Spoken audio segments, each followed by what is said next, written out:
What's up and welcome to Lunchtime in the Lab, your number one gambling podcast for quick picks, live on YouTube as always. I can already see there's about a dozen people or so already logged in on YouTube, also live on Twitter today. So if you're watching on Twitter for the first time, coming from Feezy's Twitter, myself, go ahead and go over to at Lunchtime in the Lab to give me a follow. I'm live every single day at 11:30 on YouTube.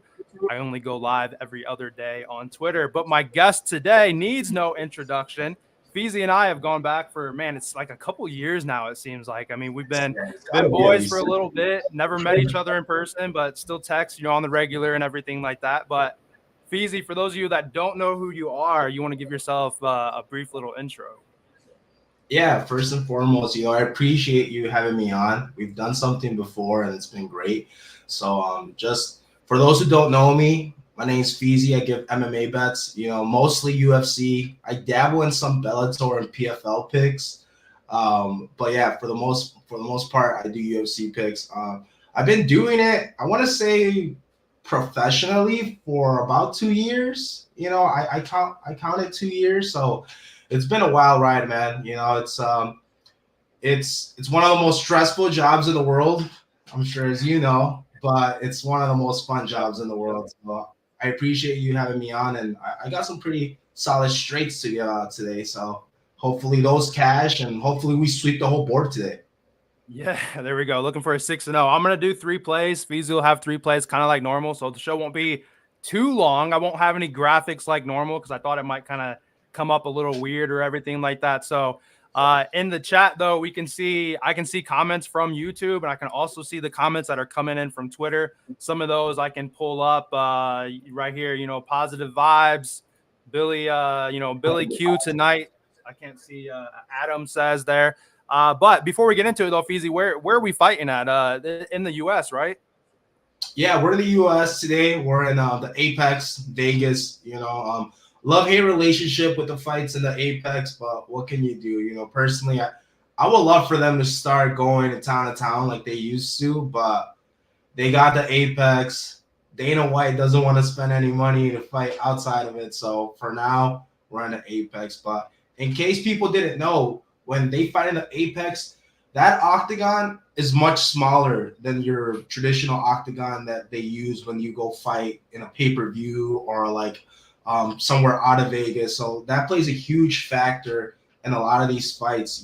Close quarters, these guys aren't going to be able to fight off the distance as much. So love-hate relationship. We have had some fight nights that have been nothing but finishes. So I appreciate that. But let's take the UFC back in the road. Let's go to Chicago. Bring them back to Chicago. Yeah, get a little closer to you. I did not know that it was smaller. So that's, man, it goes to show how much I guess I pay attention. But that makes a whole lot of sense. Yeah, 100%. All right. So I guess real briefly, just from yesterday's podcast, we went 1-2. So a little bit of a losing day again, unfortunately. Our boy Tominaga hit with the 14.5 points. If you followed that was an easy third quarter cash. I think he finished with 21. We had Bam Adebayo over 18.5 points. He finished at like 12. I mean, blowout got us. Unfortunately, we're in that time frame where you get a lot of guys just not playing, a lot of injuries and everything like that. And Niang finished at just 10 points. Shot volume just wasn't really there, so. But before that, I mean, we were on like a 16-19 run of positive days in a row or something like that, So we'll get into the plays again today. And before we do so, though, like I said, if you're watching on YouTube for the first time, please hit that like button, help with that algorithm. Please hit that subscribe button if you haven't done it. And if you're watching on Twitter, you like what you see or the plays out of me, or I hit you a couple bets, or I win you some money today, come on over, make sure you hit that YouTube subscribe button. Like I said, every single day at 11:30. This is the first guest episode. Normally it's just me. Normally I actually have some graphs up behind me and kind of show what I like, but we're going to keep it a little basic today. That way you don't miss out on the show or anything like that. So, Feezy, we didn't talk about it. You want to go first or you want me to go first? You could go first. All right. Well, I got a play here. And if people have been riding with me, you already know what it is. Because the Magic play at home today. And we all know that Jalen Suggs at home has been killing it. Right now, I don't have it actually pulled up. Oh, so it came back down. So on FanDuel, DraftKings, Bet365, you can get Jalen Suggs over 15.5 points and rebounds combined for, we're talking about even money. I'm seeing FanDuel minus 122. Bet365 was minus 115. It did spike up to 16.5. That's come back down. We have played Jalen Suggs 4 times on this podcast, and every time I say it, if it loses, I'm not going to be upset because this man just continues to cash for us, and he has not let us down. When you look up the definition of a wagon, Jalen Suggs' name is underneath it because the guy's just been cashing for us. But real quick stats, though, in the last 20 games, he's with 22 plus minutes as usual. He's over this number in 16 of his last 20 at home or hitting at an 80% hit rate. In general, in the last 10 games with at least 21 plus minutes, because there are some blowouts or some goofy games in there, he's hit in 10 straight games. That's pretty good. In those 10 games, he has covered with points alone in 3 straight and 4 of his last 5. So we have this bonus of the rebound opportunity. But here lately, like, he doesn't even need it. He's been scoring, dude's been a bucket from outside. Kings don't, like the last matchup, like the big catch and shoot matchup. And, with this one, it's just Jalen Suggs is doing Jalen Suggs things at home. Pretty average matchup. But the last time he played him, it was, in the Kings territory, but he dropped 24 points on him alone, not even worrying about rebounds or anything like that. So guy's been killing it. That'll be our first play from me today. It'll be Jalen Suggs over 15.5 points, rebounds combined. And we're going to go every other. So Feezy, why don't you take over and let's give us the second play. Awesome. Yeah, I love that pick. For me, I'm gonna go with Carl Williams to win by KO or submission. It's sitting around plus 200 on FanDuel right now. And my thought process is pretty simple. For those who aren't really familiar with the UFC and what's been going on, Justin Tafa was actually set off to fight in a pay-per-view, but he had to step out. So there was I believe it was an injury. So his brother stepped in to fight and fill in that void at the pay-per-view so the fight could continue. Obviously, he lost. He got finished. But now his opponent doesn't have a fighter. So now Big Brother is going to be filling in for him. So they basically just swapped out opponents. But I just don't like that he's coming off that injury. He withdrew from that fight. And honestly, just looking at tape, Carl Williams could take a lot of these guys down. He's a big heavyweight. The thing about Justin Tafa is he's pretty one-dimensional. You got to basically pray he gets the knockout and he pushes that guy to the limits and just finishes him. But in my opinion, I don't see it happening. I know Carl Williams, he's training at American Top Team, and those guys have very good coaches and they come up with very good strategies. And right off the bat, they're gonna tell him, don't stand with this guy. There's no point to stand with this guy. He has bombs, so he's gonna take him down. And the thing about one-dimensional fighters is, especially in heavyweight, we just saw this with Tai Tuivasa. Tai Tuivasa, everyone was going for him, and everyone was saying he's gonna knock this guy out. But what happened? He got taken down. Once he got taken down, he's kind of like a fish without water. You kind of get screwed both ways. If you mess up your position and give this grappler a chance to advance position, you're either A, stuck in mount, or B, he has your back. So with these, especially heavyweights, it's going to be a lot of weight on top of Tafa. So as soon as he takes this down, I believe Carl Williams is going to be able to finish it. He hasn't had a finish in his last 3 matches. I believe they've all gone to distance, but he hasn't fought a one-dimensional fighter. So I love this line, plus 200. It stumbles across to me as really good value because people are looking at Carl Williams' record and they just see all these decisions. But they don't really take into account that some of those fighters are actually pretty decent on the ground. They could survive. I don't think Tafa is going to be able to survive. And we don't even know if he's good enough to fight right now. Who knows if he has an injury? The problem that I've noticed too is a lot of these guys kind of just fight for a check when they need it. And I think this is one of the reasons why he's fighting. If if it were up to me or his coach, if the injury wasn't that serious, I'd be all right, go ahead and fight. But we don't know that. And there's just too much against them to lay anything on them. So I love Carl Williams to win by KO or sub, plus 200. So that's going to be my first bet. Plus 200. That's pretty juicy too. Oh, yeah. Nice little odds. Right on. Carl Williams. All right. So second play from me is going to be Trey Jones over 21.5 points, rebounds, and assists. Let me double check because the lines have been moving really all over the place. Let's see. I thought I had it pulled up. I want to make sure I give you guys the right number. This morning, that's what I typed it in as. I kind of put these notes together, as you know, kind of before we get the kids going and everything like that. Yeah, all right. At DraftKings, he's still at 21.5. On FanDuel, is at 22.5. So, I talk about it a lot, just the benefit of, having different books and everything like that, So, anyhow, he's over this in 7 of his last 10 home games, including 5 straight. So he's got himself a nice little record or whatever, I guess you can say. Nice little streak going at home here. When he last played the Suns, he had 27 points, rebounds, and assists combined. So we get, like a five line value or something like that.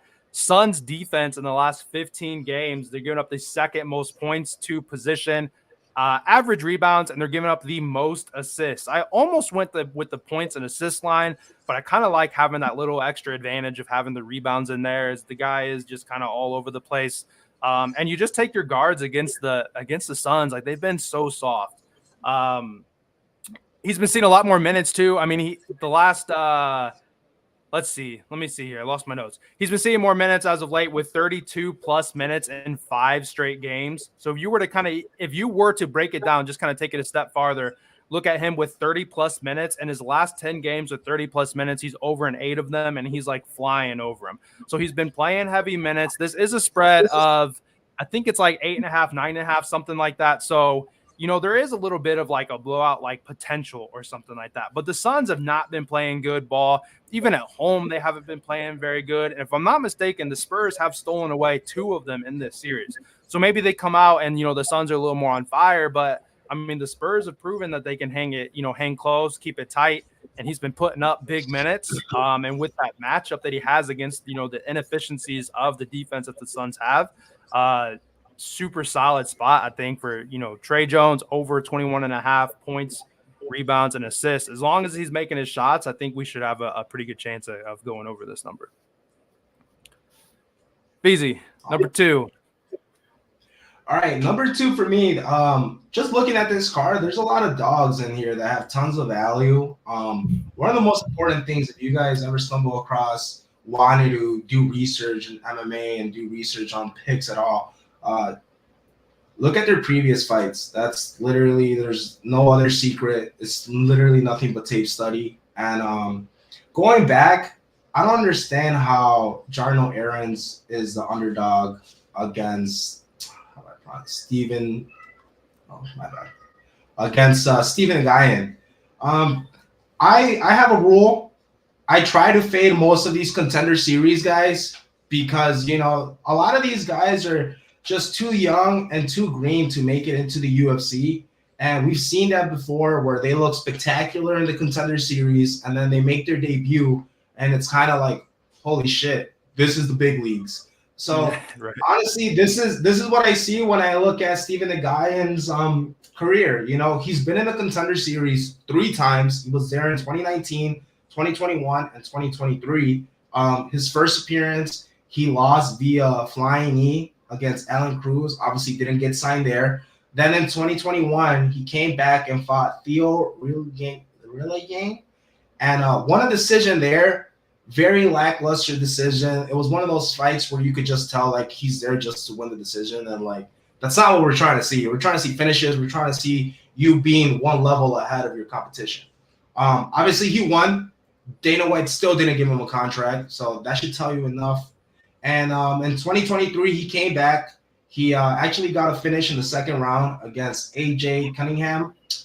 AJ Cunningham is kind of a punching bag once it gets into those late rounds, even the earlier rounds. So that's not really impressive in my eyes.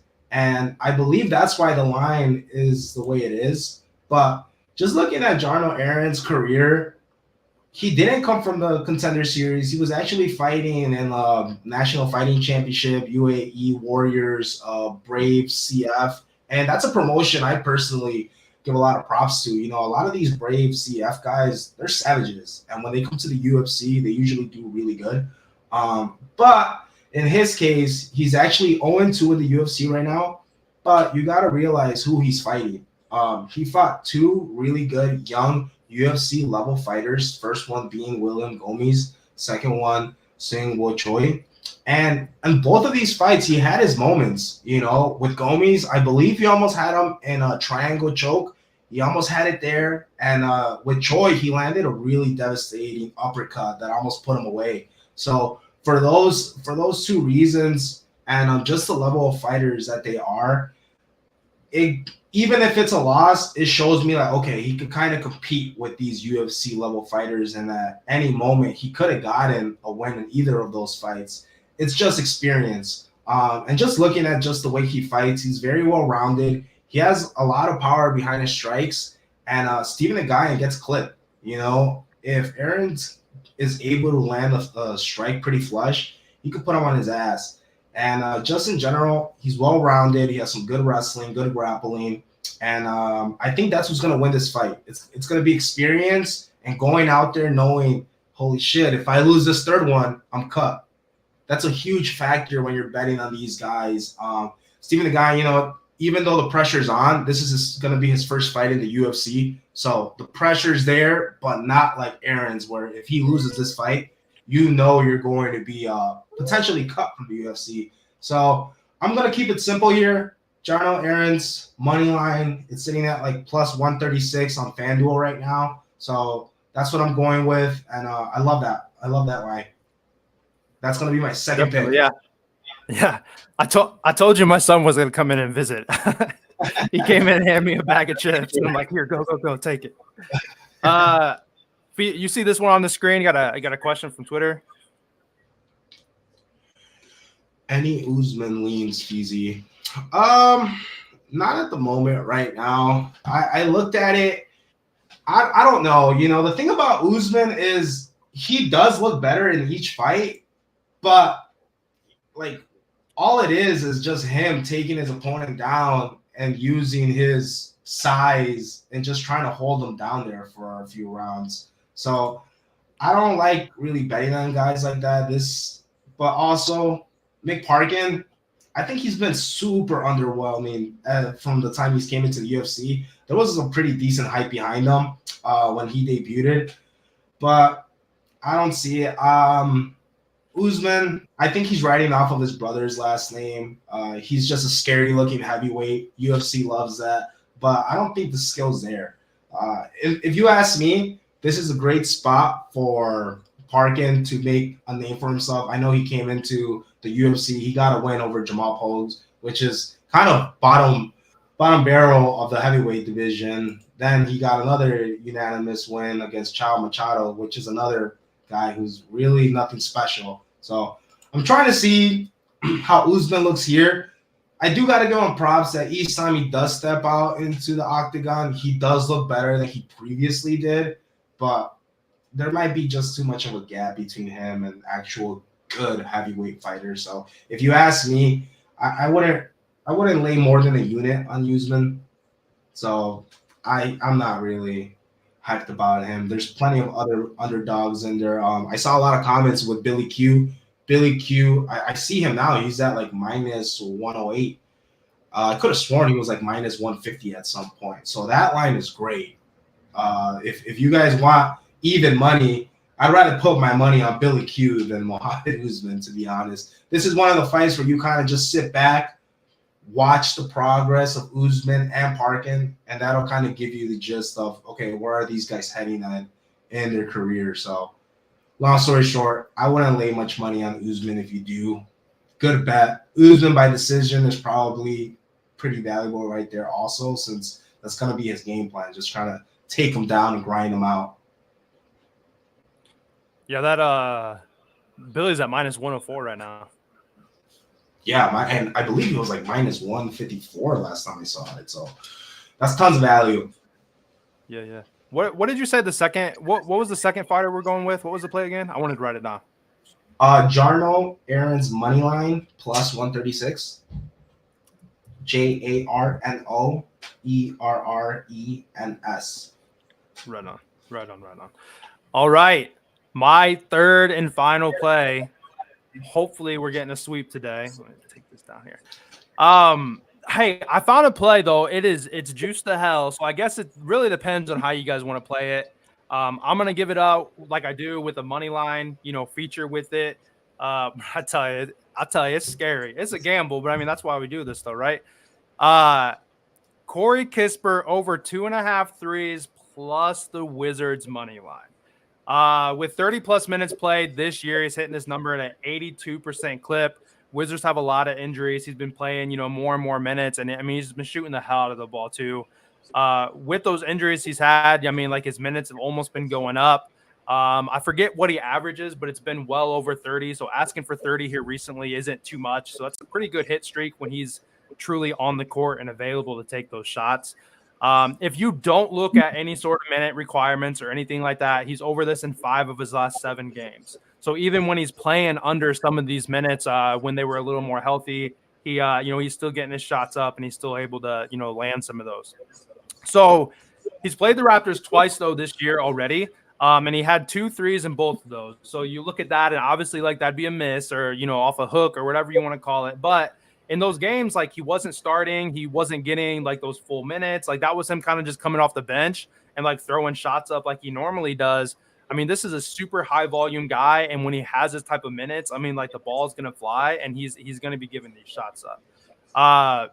Most importantly to this bet though, the Raptors are giving up top 10 most catch and shoot threes, which is, I mean, that's Kispert's specialty. It's been that way all the time. And, they find him in the corner, broken coverage somewhere, catches the ball, gets it out. Very, very quick release. And they give up a lot of those compared to any other team. So it's a great, advantageous spot for him to, to get, land those 3 threes.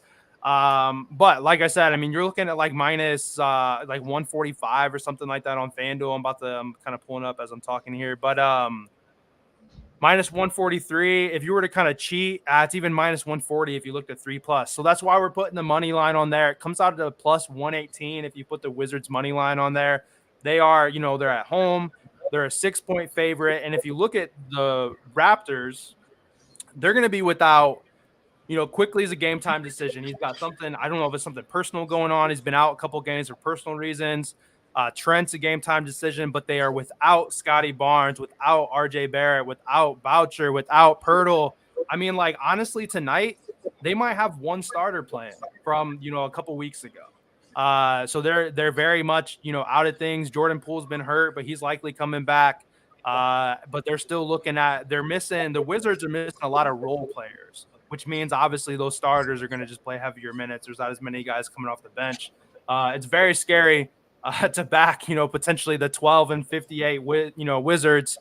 But the Raptors are also 24 games under 500 as well. So, you got 2 bad teams going against each other, which I talk about a lot is nice. You don't want to play these guys against the Celtics, but if they're playing another bad team, then it's not a bad spot. So the last play for me will be Kispert over 2.5 threes plus the Wizards money line. And that was plus 119 right now. So a little bit of plus money value for my last play. Okay. I like it. All right. For me, my last one, and I really pray to the MMA gods. I pray and pray and pray to the MMA gods that it does not screw me over because I told myself I wouldn't bet on Rose Namajunas anymore, but the value's there and you can't stray away from that. So I'm not sure if a lot of you guys, if you have guys from New York here, they won't be able to tell this, but they could make an alternate DraftKings bet for this. This is a prop that's usually on the featured tab on FanDuel. So if you're on FanDuel, go to your featured tab and it'll pop up as like fighter props or something like that. It's Rose Namajunas to win and round 3 to start. It's a plus 110. And I just like the line. It makes sense. A lot of people are going with this notion that Rose is going to go out there and just starch Ribas, just knock her out. And while Ribas does basically have no chin, and once she gets touched up, it's kind of like she gives up. I don't think that's how it's gonna play out early on. The thing about Rose, especially Rose lately, she's a fighter that she has to be not only locked in, but mentally prepared to have a performance like that. And I don't know if she's prepared. I know she jumped up to 125. She recently suffered a loss to Manon Fiorot, which is she's a beast. That's not a loss you should hold your head down to because especially going up a weight class, it's all different. So I don't know if her confidence is there. Just looking at interviews, prior fights, that's something that she's always talked about. She's like, I have to go into a fight feeling confident, knowing that I'm the best in the world, knowing I could go out there and put them away, or knowing I could go out there and win the decision without any doubt. And just moving up in weight and doing things like that, I don't know if that's going to help her. And she's facing Amanda Ribas, like I said. Amanda Ribas is one of those fighters where she either looks amazing or she looks horrible. You never know what type of fighter you're gonna get out of her that day. Like, she has very good fundamentals and she has really good grappling, great jiu-jitsu.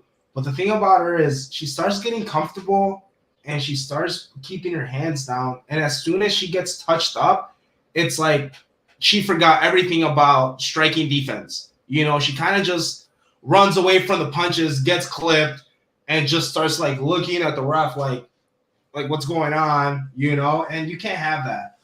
But what she does really good is she clinches up really well, and I think that's gonna be what's gonna happen early on.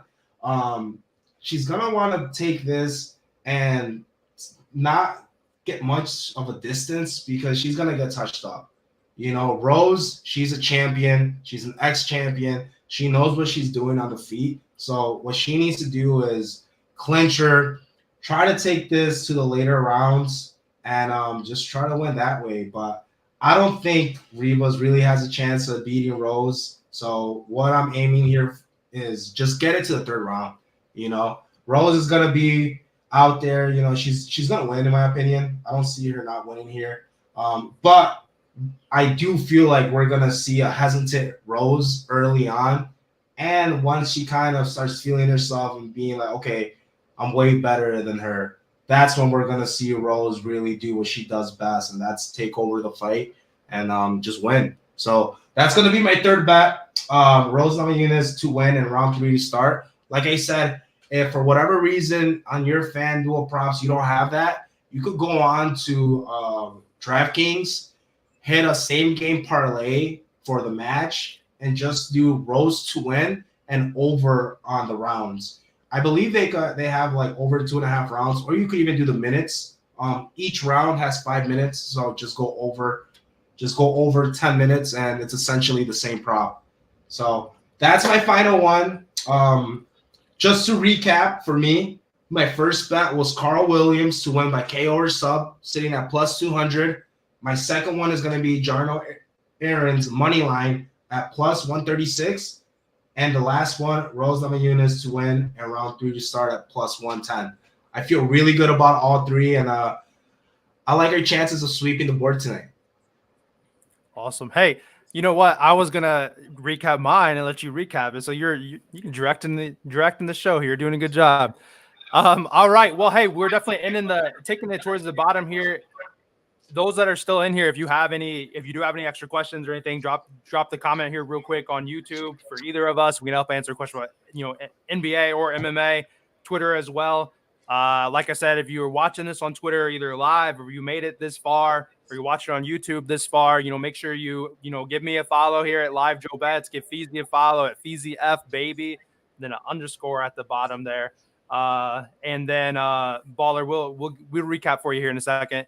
And then, like I said, we're live here every day at 11:30. I'm live every day at 11:30. This was my first ever guest. If you like it, come over, subscribe to the channel at Lunchtime in the Lab, or just search it. You'll be able to find that here, as well. And we'll we got a couple people join here late, Feezy. So I'm gonna go through and recap mine. I'll let you run through your recap again, and then we'll close it out if nobody else has anything else. So for me, My 3 plays I have in the NBA, no college props today. We're going to go with Jalen Suggs over 15.5 points and rebounds combined. Been killing it for us. We're going to go with Trey Jones over 21.5 points, rebounds, and assists combined. And then lastly, for me, it's going to be Corey Kispert over 2.5 threes with the Wizards money line. If you're not trusting the Wizards money line, hey, and you don't mind taking a minus 140, go ahead and run that straight or add it, as a builder, put it with something else, But those will be my 3 plays. We'll let Feezy recap here, and then you guys got a couple more, another minute here to pop any questions you have, and if not, we'll probably get out of here. But Feezy, what's Jalen Suggs, 15.5 points and rebounds combined is that first play for me. And then Feezy, recap yours for me real quick for the people that are getting in. Yeah. All right, just to recap everything, like I said, the first one we're gonna do is Carl Williams to win by KO or sub. It's sitting around plus 200 on FanDuel. Second one is gonna be Jarno Aaron's money line. It's sitting at plus 136 on FanDuel. And last one, Rose Namajunas to win in round 3 to start, plus 110. You'll find that on the feature props on FanDuel. But if you're in a state like New York, New Jersey, or anything like that, you don't have access to that. But if you have DraftKings, you could cook up a same game parlay. Just do Rose Namajunas money line and over 10 minutes and you should have basically the same bet. So like George said, hit us up with any questions. If you guys have any questions, we'll stick around for like a minute or so to answer anything. But if you don't, like I said, George, I appreciate you. Had a lot of fun giving out these picks. I love the picks. So hopefully we sweep the board.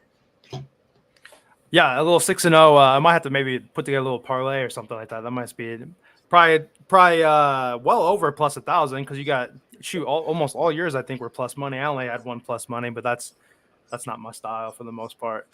Yeah, we almost smacked a crazy one last time I was with Sean. So it could happen. It could happen. Yep. There you go. That Carl Williams was by KO or sub, Nathan. Yeah, Nathan. I like Moneyline. If you want to add that for some like parlay leg, that's a great leg. Billy Q, Carl Williams leg. Yeah, I like that. Billy Q's the man. Like one of those fighters that you kind of just like look at his record and you can see he's only getting beat by like pretty top level guys. The only thing that kind of scares me is he kind of lets his opponent go off with their jab sometimes. And I believe, if I remember correctly, his opponent has a 5-inch reach advantage. So if he lets him basically sit on his jab, it could get kind of ugly. But Billy Q, he's the more well-rounded fighter. He has good grappling. He has great jiu-jitsu. He has great strikes. He has great cardio. He's one of those fighters that just pushes the pace and breaks fighters in the last 2 or 3 rounds. And honestly, his opponent, I don't think he's nothing special. He got cut by the UFC. Let me see. I believe he went 0-1 draw and 3 losses in his UFC career, and then he got cut. Yeah, he lost to Ilia Topuria, which is not a bad loss. But Ilia was they fought at a catch weight. He lost to Sung Woo Choi, lost to Sean Woodson, and had a draw with Damon Blackshear until he got cut. So he's had some pretty good wins in the regional, but that's not UFC level. So I'm expecting Billy Q to make this look easy and show people, there's levels. So Billy Q, great bet also. If you guys want something more safer, that's always a great bet.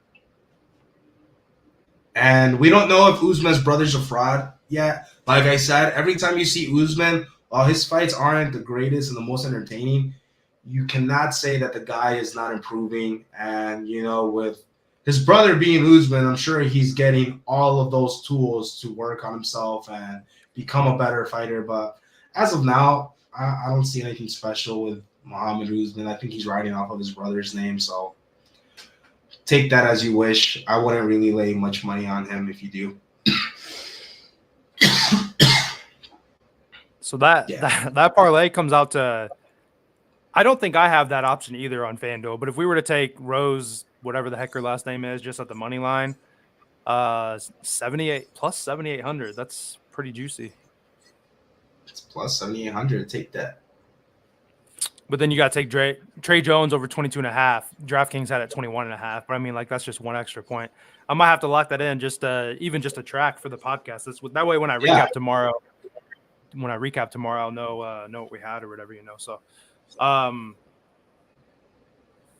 what's up, Mario? All right, guys. Well, hey, I think we're probably going to close it out here. You guys definitely make sure, you know, here in the next couple of seconds, you're thanking the guest here that I had. If you're watching this all the way through, like I always say on the recorded version, I appreciate you guys just as much, the ones that are watching it live as well. You know, hit a like button, hit a comment on there. Let me know who else maybe I should try to get a guest, or if I can try to see if I can't talk Feezy into maybe coming back in a week or so again. But yeah, Feezy, you got any last words before we close it out? Just, you know, like I said, I appreciate you having me on, and I love doing this. I gotta really figure out a good time frame, and hopefully I can start doing these weekly. Just give out my predictions early on. And yeah, you know, I appreciate everyone watching. I appreciate all the questions and all the shout outs. Mario, what's up? Just quick shout outs. Nathan Vargas, that guy, he's been telling me for such a long time. I really appreciate you, man. You're always being super positive and super supportive. Fight Night Only, Fight Talk Only. If you guys are on Twitter, make sure to give my guy Fight Talk Only a follow on Twitter. That guy does so much for the MMA community. I believe he's a part-time graphic designer. He comes out with great graphics and just overall positivity in the community. A great profile to follow. And yeah, thank you, Jort. I hope we do this again. Maybe we do one for UFC 300. That sounds pretty good. And shout out to Mr. Bands. Feezy, I tell you every week, I appreciate you, man. Kind of been a rocky start to start off the year, but that's MMA betting. You know, everyone's one crazy day away from hitting something spectacular. So that's what we're going with. You know, nothing has changed. We've been doing it how we do it each week, and, you know, start making some money. For sure. Well, hey, I appreciate you guys coming on. I appreciate everybody that is still watching here live. If you haven't hit the sub button, like I said, hit that sub button. I've been trying to hit 500 forever. I'm like 4 away. So I will hope that when I refresh this, I'm pretty dang close to that. I'm going to close it out, though. Pull up this. You guys can watch this outro. And like I said, every day at 11:30, I'll catch you guys back, and we'll see if we can get Feezy back. Feezy, thanks so much for joining, and we will catch you guys later. We're out.